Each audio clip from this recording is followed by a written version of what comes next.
Тең бүйірлі үшбұрыштың периметрі 20 см, бүйір қабырғасы табанынан 2 есе ұзын, оның қабырғаларының ұзындығын табыңыз. Жақсы. Тең бүйірлі үшбұрышты біздер салып алайық суретін.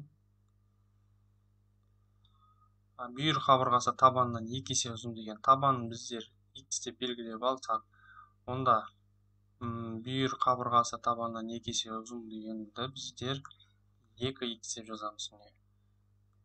Мына жаққа да 2x дейміз, өйткені біз тең бүйірлі үшбұрыш, бүйір қабырғалары тең. Енді бізге айтқан периметр 20 см деген. Периметр деген сөз бізде барлық қабырғасының қосындысы, яғни 2x қосылған 2x қосылған x, 3 қабырғасы бар өзінің, 3 қабырғасын қосып және 20-ға теңестіреміз. Бұл жерден енді бізде кәдімгі сызықты теңдеу шығарамыз. 2x қосылған 2x қосылған x болады бізде 5x тең болады 20. Бұл жерден x тең болады 20 бөлінген 5, ол 4-ке тең болады. Онда бізде қабырғалары 4-ке тең болады.